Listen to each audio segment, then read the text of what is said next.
Welcome to an in-depth 67-chapter review of James Patterson's Filthy Rich.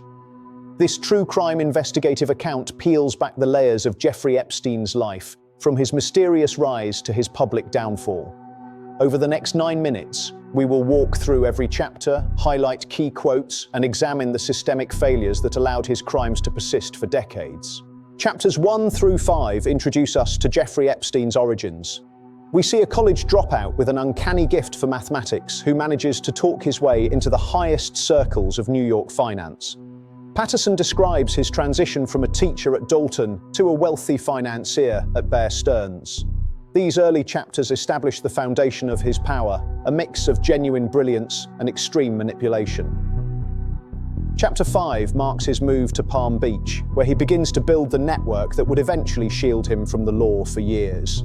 In chapters 6 to 10, the first dark red flags emerge. Patterson meticulously details how Epstein began to leverage his wealth to recruit young, vulnerable girls. Chapter 7 introduces the massage appointments that served as a cover for predatory behavior. By chapter 10, the book describes a molestation pyramid scheme, a horrifying organizational structure where victims were coerced into recruiting other girls. This section highlights the initial silence of the community and the early failures to recognize the scale of the abuse happening behind closed doors. Chapters 11 through 15 are dedicated to the voices of the survivors. Patterson gives space for their harrowing testimonies, detailing the psychological, grooming, and physical trauma they endured. We hear from women who were just children at the time, lured by promises of money for school or family help. These chapters are difficult but essential, as they ground the investigative facts in the human reality of Epstein's depravity. The consistent pattern of coercion and the use of his vast properties as traps become undeniable through these personal accounts. A key quote from this section summarizes the atmosphere. In this world, money doesn't just talk, it silences. Patterson notes that Epstein believed his wealth made him a different kind of citizen, one for whom the rules of common decency simply didn't apply. Another victim reflected, "I felt like a piece of property, not a person," highlighting how Epstein used his financial power to objectify and dominate those he targeted. These quotes emphasize the central theme: the corrupting influence of extreme wealth on the pursuit of justice. Chapters 16 through 25 expand the scope to Epstein's global network. We visit Little St. James, his private island, and his mansions in New Mexico, Paris, and New York. Patterson explores how these locations became hubs for his operations, far from the prying eyes of the law.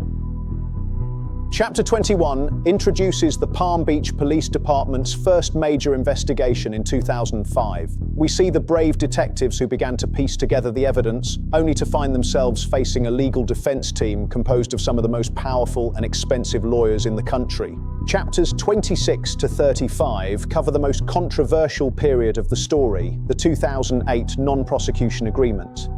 This deal, negotiated in secret, allowed Epstein to avoid federal charges and serve a mere 13 months in a county jail with daily work release.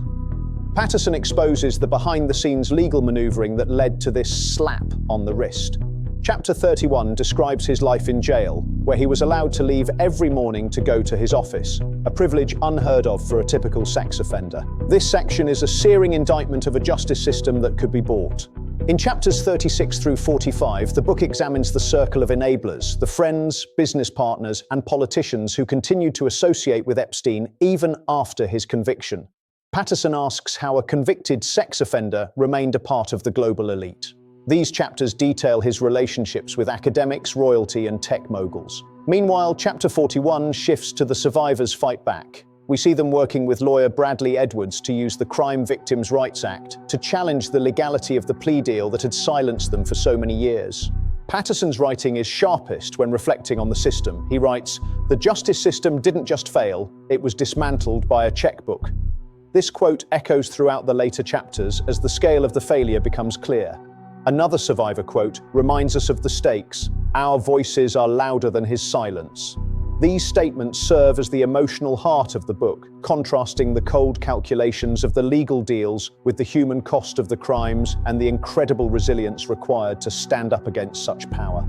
Chapters 46 to 55 chronicle the events leading to the final reckoning. Investigative journalism, particularly the work of the Miami Herald, brought the case back into the national spotlight. The narrative tension builds as the Southern District of New York begins its own investigation. Chapter 51 recounts the dramatic arrest of Epstein in 2019 at Teterboro Airport. For the first time, it seemed his wealth and connections might not be enough to save him.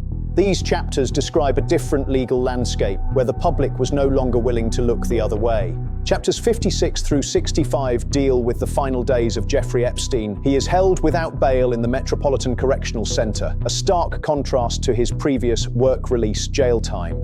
Chapter 57 recounts the shocking news of his death in custody. Patterson explores the fallout, the conspiracy theories, the official reports, and the overwhelming sense of frustration for the victims who were denied a trial. The subsequent chapters reflect on the legacy of the case and the ongoing investigations into his associates, reminding us that Epstein's death did not mean the end of the quest for the truth. The final chapters, 66 and 67, serve as a closing argument for Patterson's investigation.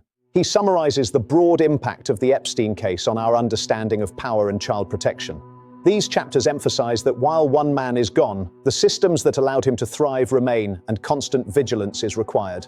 Chapter 67 concludes with a somber but determined look at the future of the survivors and the legal reforms triggered by this case. It's a call to action for a more transparent and equitable justice system that prioritizes victims over the wealthy and powerful. In the author's note, James Patterson shares his personal connection to the case as a resident of Palm Beach. He speaks of the moral obligation to tell this story and give the victims the voice they were long denied.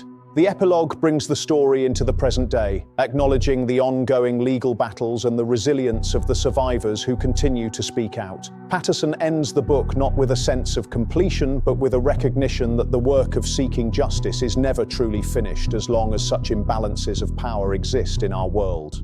Beyond the courtroom, Filthy Rich sparked a global conversation about the accountability of the super rich. From the halls of Harvard to the royal residences of London, the ripple effects of Epstein's network continue to be felt. This book served as a catalyst for renewed investigations and a broader societal reckoning with how institutions protect predators. It stands as a testament to the power of investigative journalism and the importance of never letting the truth be buried, no matter how deep the pockets of those trying to hide it. This global perspective is what makes Patterson's work so vital today. To summarize, Filthy Rich is more than a true crime book. It is a case study in systemic failure.